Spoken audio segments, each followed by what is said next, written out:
Okay. Please, have you started the recording? Yes. All right. So we are continuing. And during the focus antenatal care, there is early detection and management of complications arising during pregnancy.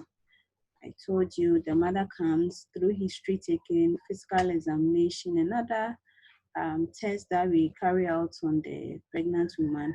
We're able to detect existing problems that may have a complication on the pregnancy. There is also identification of pre-existing health conditions and treatment is given. Health promotion and disease prevention. At the antenatal clinic, no, I think I'm going back. Okay, sorry. At the Focus Antenatal Clinic, there is, we promote the health of the mother, and then we also prevent disease. How do we promote the health of the mother? By educating her on nutritious diet. Now we say well-mixed diet. Currently, we say 4-star diet. Okay, anything at all you can refer it to. All right. Then we are also saying that in prevention of diseases, we we carry out the various tests on the client. We also give them the insecticide-treated bed nets to prevent mosquito bite, and then many others you can think of. And there is birth preparedness and complication readiness plan. The woman is taken through this plan, the birth preparedness and complication readiness plan. The birth preparedness are the various things that the woman will have to put in place before or to assist her to go through normal and then safe delivery, okay? And then we have complication readiness. The complication readiness plan is, should there be a problem, should there be an issue occurring, what the various plans or the various actions that the woman has put in place to activate those plans into actions, so that she will be able to, or prompt treatment will be given during the situation. Okay, now what we went through, you realize that there are 4 main objectives of focused antenatal care.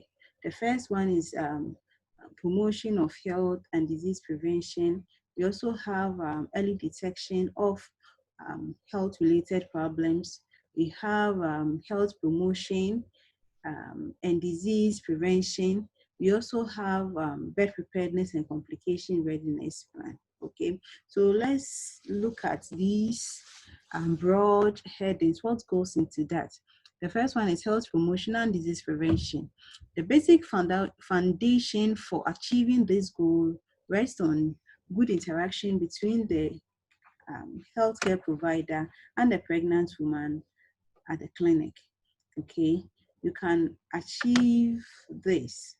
You can promote the health of the pregnant woman when there is good interactions between, or when the nurse has established good interaction or good atmosphere for the client to feel at ease or to feel at peace to communicate effectively with the nurse or the midwife.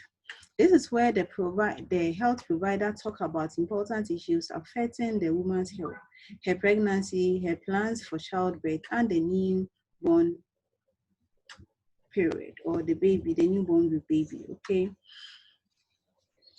You don't impose things on the client at the antenatal, at the focus antenatal clinic. Okay. You don't impose. You need to discuss with clients, and then the client, or you counsel clients, and the client is empowered to come out with the best decision that she can ever come up with based on your guidance. You get, but don't impose your ideas on the client at the focus antenatal clinic. There is what nutritional support. So the mother is educated on the 4 meals diet, how she should prepare the food, how the various ways that she can retain the nutrients in the food. And then she's also counseled on the taking of the multivitamins and then other supplements, okay, to supplement whatever that she's taking. You know, she needs enough nutrients for herself as well as the baby in utero, okay? And there is what?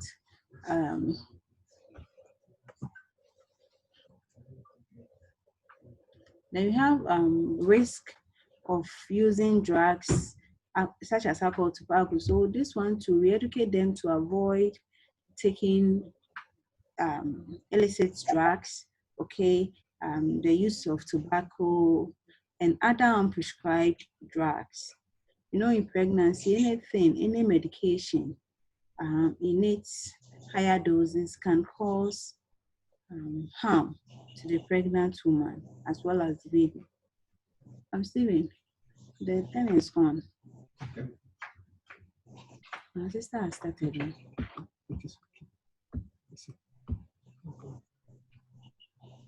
I told you not to break this. Okay. Thank you. Then we also at the antenatal clinic, in promoting the health of the pregnant woman, we educate them on rest and sleep, okay, and avoidance of heavy physical activity. Do you get it? We tell them to do things in bed. They don't overwork themselves. All right. All right. And then we also educate them on the care and management of minor disorders in pregnancy. So that once they know how, or they know and then understand what is happening within their system, okay, and then how the things they can do to bring those problems to its bearers, minimal or bearers level, then they will not see it as a problem, or they can cope with the situation so that it doesn't end up developing into a big problem.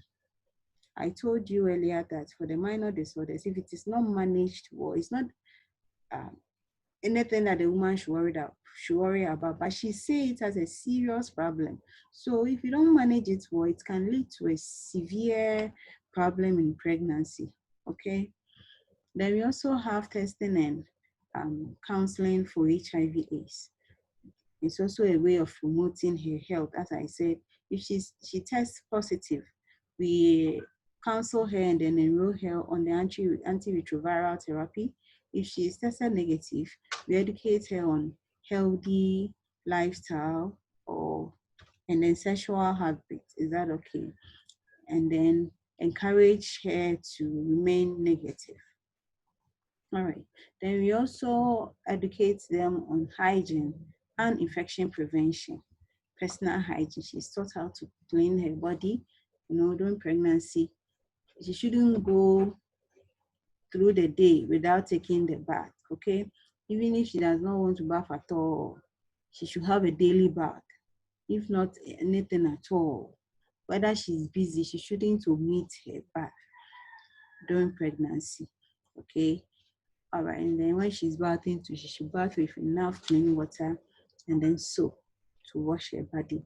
And then during the daytime, she should wash down. okay, to wash off the sweat from her body. All right.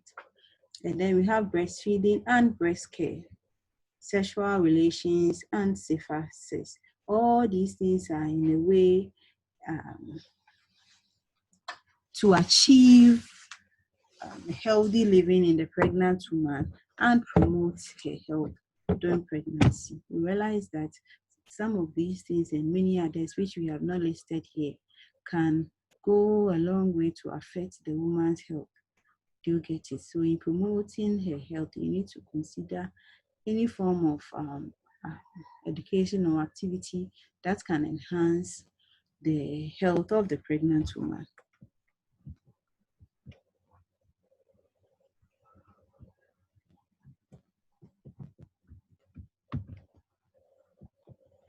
All right. Then we have early detection and management of complications arising during pregnancy.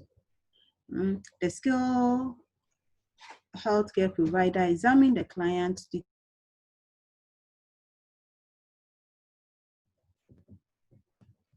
Right.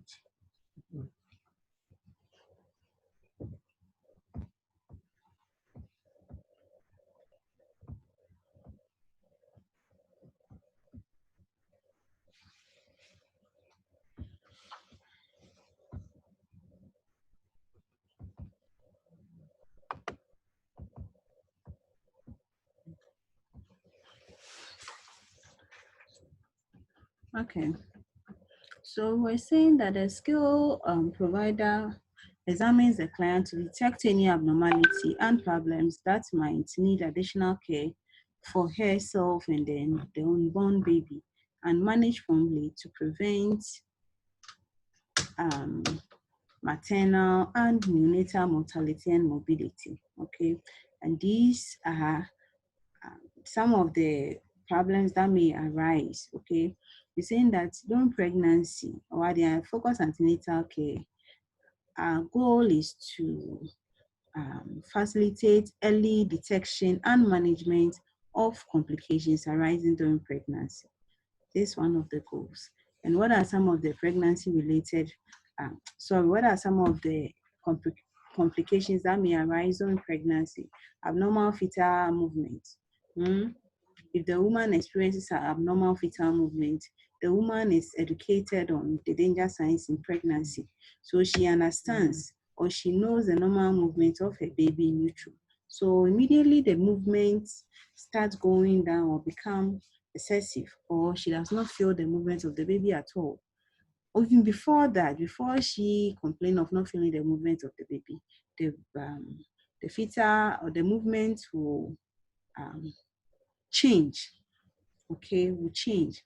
And then if she's able to rush to the hospital on time, something may be done about the baby, okay, or the pregnancy, okay, and not necessarily lose the baby.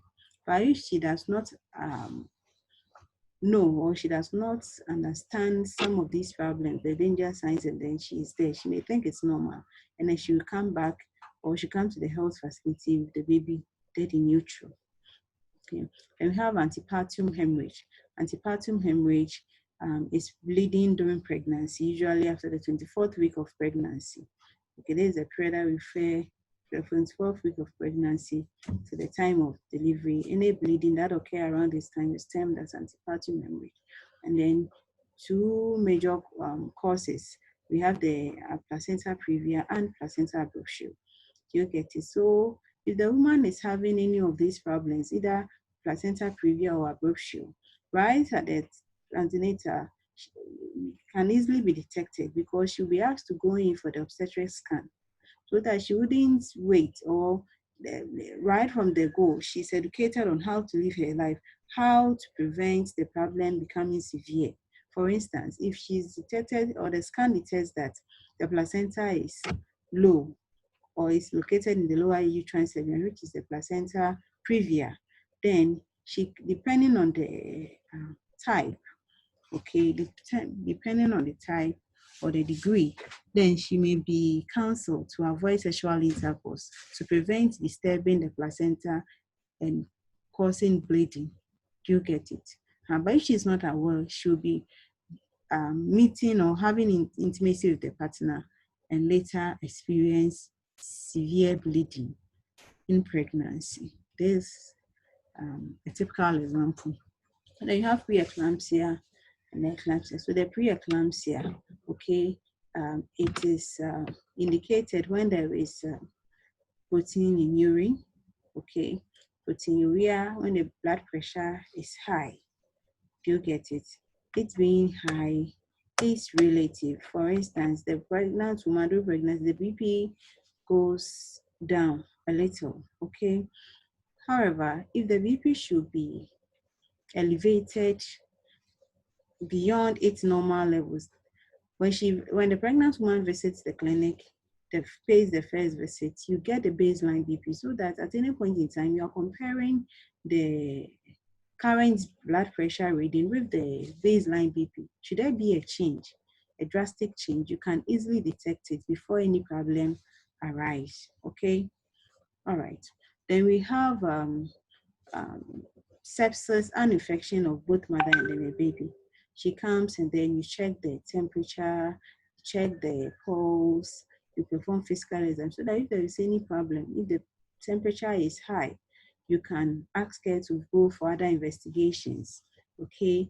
So to rule out any problems. So that if it is malaria, she can be given the malaria treatment immediately before it leads to fetal growth retardation, before it leads to anemia, or even abortion or preterm labor in late pregnancy. Okay. Then asphyxia. Asphyxia. Asphyxia is the inability of the baby to initiate and establish normal respiration after delivery. Do you get? If the baby is extremely big, and then this is not detected during pregnancy, she comes in, mommy chim chim chim chim. There is stress on the placenta side. There is stress on if the placenta side is stressed, it poses stress on the baby in utero because the baby in utero is dependent on the placenta for survival. And then the baby, if you are lucky for the baby to come out alive, then it will be born asphyxiated. The baby will come and then you'll be struggling to assist it to breathe. Do you get it? And then asphyxia too comes with its own problems in the neonate. It can even cause brain damage if it is not resolved on time.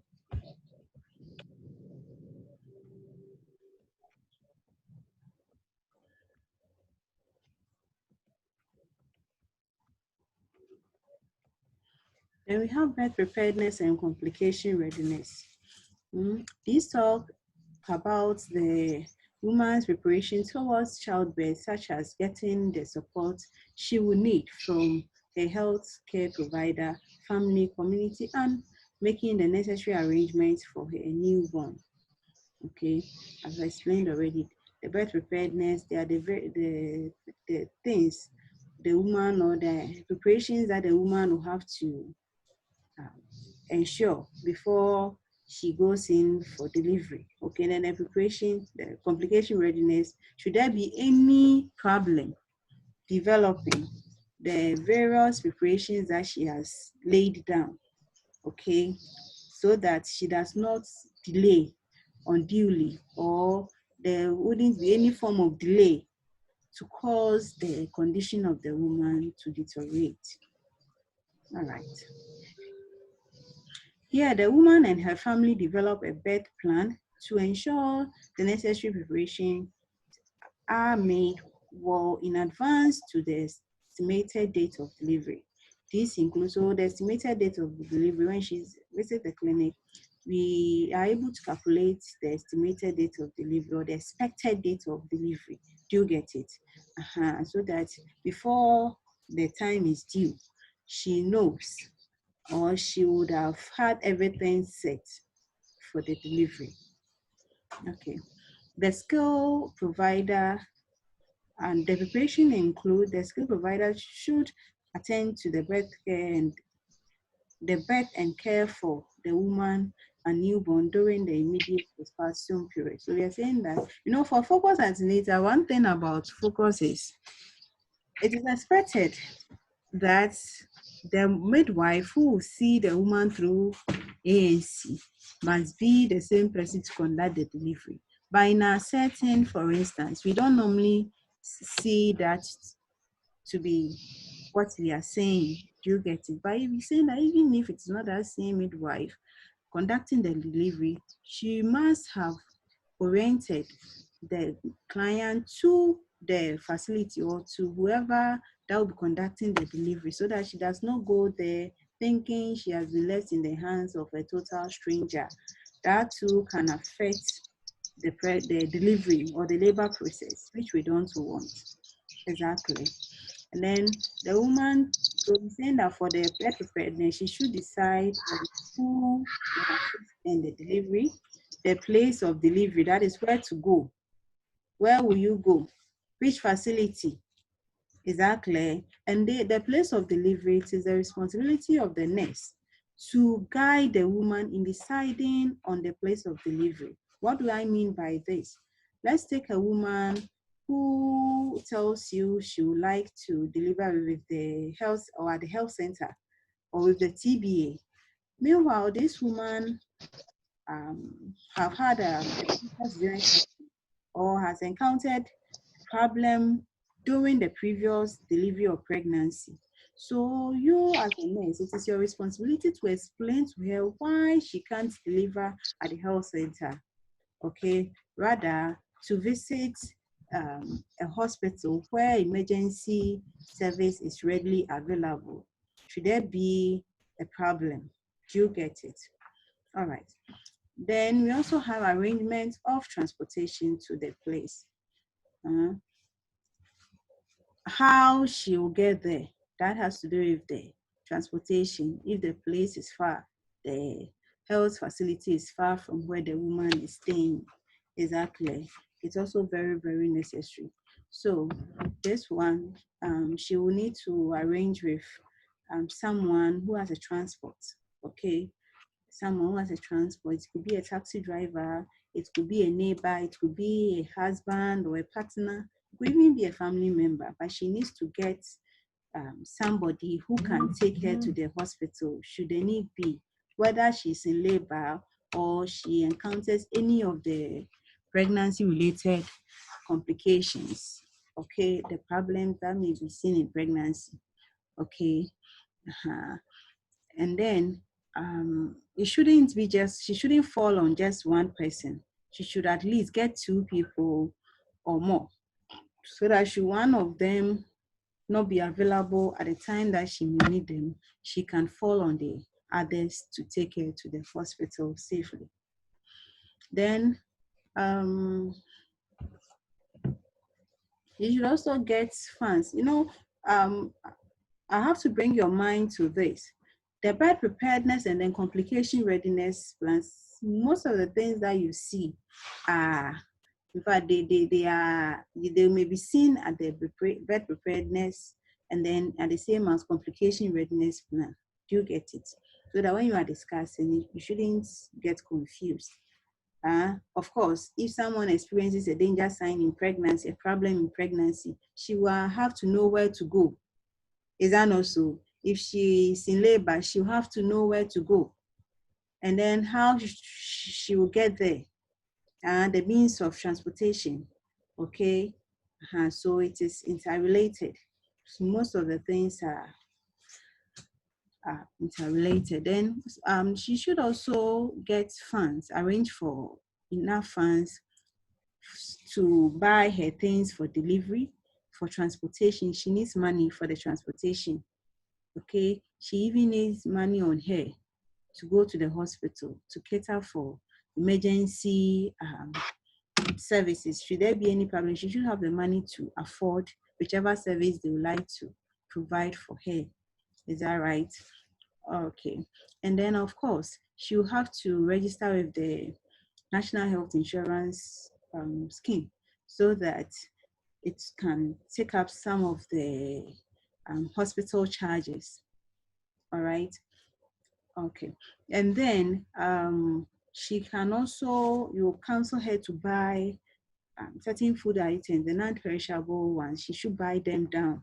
Okay, non-perishable foods such as rice, gari, beans, things she can store. Okay. Those that are perishable to you counsel her to process them and keep it in a fridge or a freezer if the means is there. Are we getting it? All right. And then you have to, most women are not able to go to the market immediately after delivery. It takes a while before they recover. Uh, and majority of women don't feel happy by asking somebody to buy their things for them, but they feel they can bargain better. So what do? You have to tell this woman to do those things before she goes into labor. It's part of the financial preparations, okay? All right. So the financial preparation, I've told you, she needs the money to buy the her items. She needs the money for emergency transportation. She needs the money for hospital charges. Is that not right? And she needs the money to buy certain food items which are in season. Okay, she can either process it and then store some. Then the support person or birth companion, the birth companion could either be the husband, a friend, an in-law, a mother, or whoever. But this woman will have to have this in mind before the time comes. It shouldn't come and then anybody at all decide to go with her. She may not be comfortable with certain people within the family or within the locality. Okay, so she'll have to get somebody who can accompany her to the birthplace. And then at the birthplace, such people, they are so helpful. Okay, because the woman may be used to such people. If there is any challenge in communicating something to the client, the birth companion can come in to reinforce whichever decision that we are helping the client to make. And then many others. She can even go on errands if necessary. She can give sacral massages, and several things can be done by such people. Even continuous reassurance, they can do that. Okay, all right. So the birth preparedness and complication readiness too, you need to also educate the mothers on the danger signs in pregnancy. The danger signs in pregnancy. If she does not know the danger signs in pregnancy, how can she identify that she's experiencing any of those things and then activates the complication readiness plan? Is that right? Then the birth preparedness plan, so you need to tell her the expected date of delivery too. And then the signs of labor, very, very important. All right. Then with the complication readiness plan, we have other arrangements that you have to do apart from the place you have to go, the transportation, the means of transportation, getting enough funds down. You need to also get a donor, a blood donor. Do you get it? The blood donor is the client's responsibility to bring a blood donor. It is not the pregnant woman who is going to donate the blood for storage. She needs to get somebody to donate blood for her. I've said it over and over again that you can never predict the outcome of any pregnancy. And in as much as you want to prevent maternal mortality and morbidity, you want to put into place all the necessary assistance we can offer the woman before the problem arises. Okay. So the blood donor, as I said, is not necessary. Places that they have blood banks, it's not necessarily so that you need to get somebody with a compatible blood group. Okay. Places where they have the blood banks, such as we have hospitals and then the district hospitals, even some maternity homes and the private hospitals have blood banks. So those places, the woman can get the person to donate the blood for storage, so that when they need be, she can fall on the laboratory personnel to get her the blood for transfusion. On the other hand, where there is no blood banks, then she must get a possible blood donor or donors, blood donors. Do you get it? This time, where the woman plans on going to deliver the child, there is no blood bank. So what should she do? She cannot donate the blood and then store it in her fridge.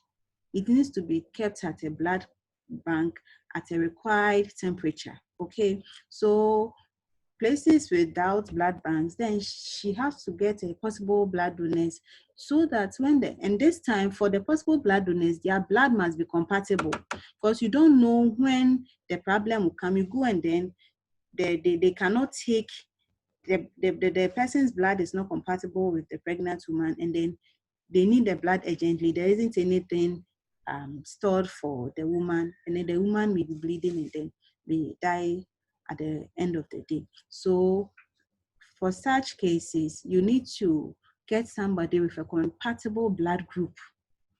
You take the person to the hospital, they do the blood grouping, and then they do the cross matching to make sure that person's blood is compatible to that of the woman.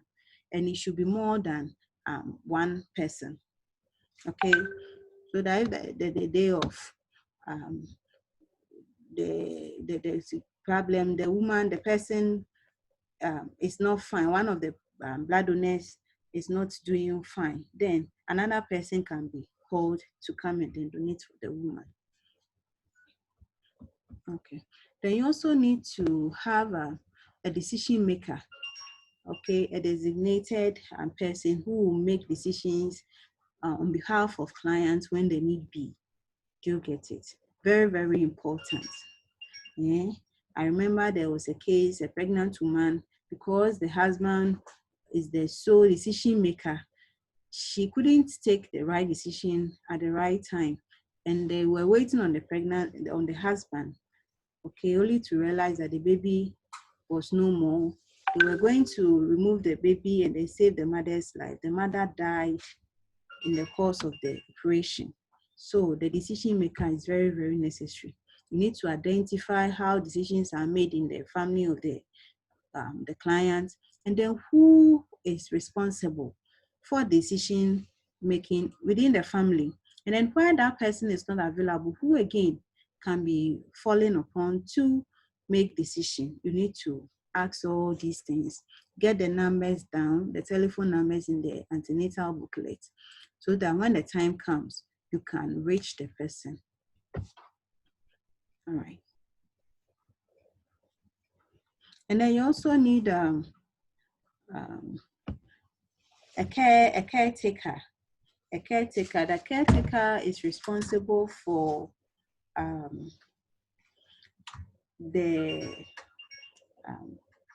upkeeping of, for overseeing to the things back in the client's absence, in the home of the client, being it a business, the children of the clients, the family, or whatever. Do you get it?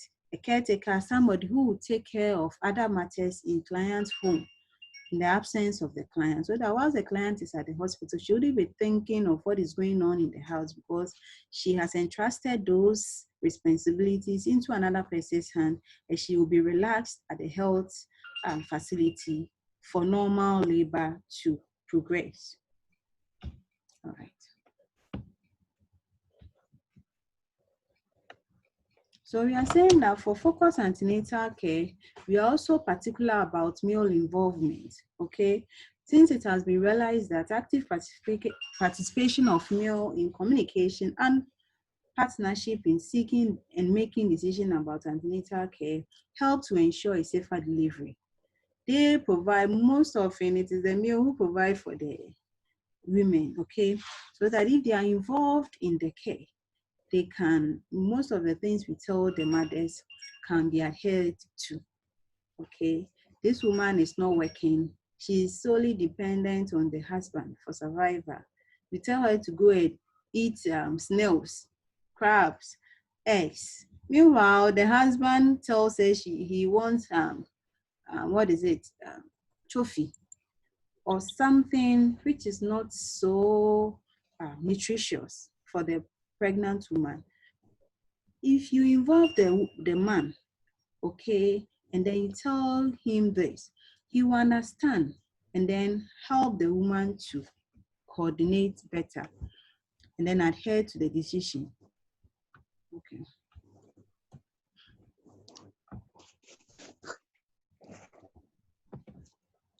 Now, we also say that for focus antenatal care, the care must be culturally appropriate. The care must be culturally appropriate. Some books will say culturally sensitive.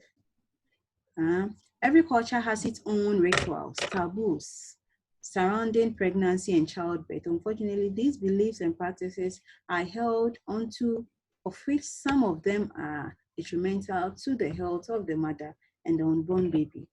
Okay, every culture have a way of perceiving pregnancy, what the do's and then the don'ts of pregnancy. Though some of these cultural beliefs may be harmful and detrimental, you have to still consider the cultural background of the client so that those harmful cultural practices can be tactfully discouraged.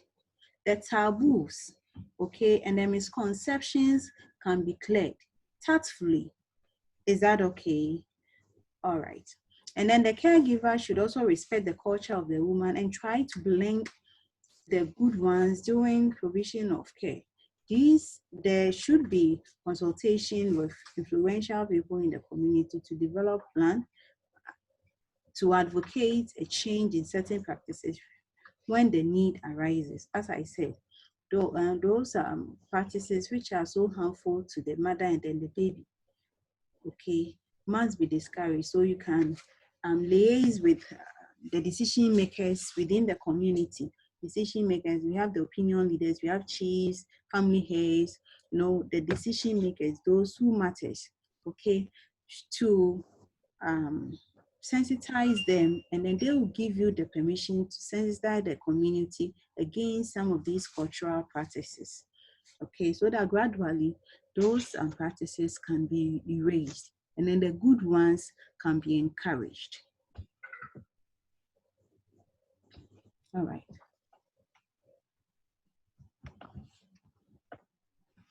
So what are some of the impacts of focused antenatal care?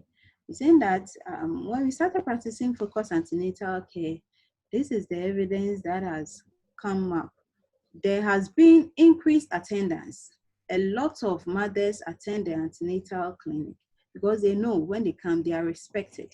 They know the scheduled visits is not restricted to the nurse's own convenience or the time that the nurse will want them to attend, but it is structured according to their convenience. Is that okay? They know when they come, their cultural beliefs will not be trampled upon. Then we also improve booking in the early pregnancy. The mothers attend the clinic early, and that also has helped the system very, very well in that they come and then you're able to have a baseline record. You get them early, and then most of the problems are handled before it progresses into the serious problems. Is that okay? All right. Then the average client waiting time has also reduced. You don't allow so many of the mothers to come to the antenatal clinic in a day, so that the woman will come to the clinic from 6 a.m. to 6 p.m. waiting in a long queue. No, this one, the visit is scheduled. They are booked. Okay. If the midwife knows that she's attending to 70 people in a week, she will divide them into groups. Is that okay? So that they all come on different days within the week,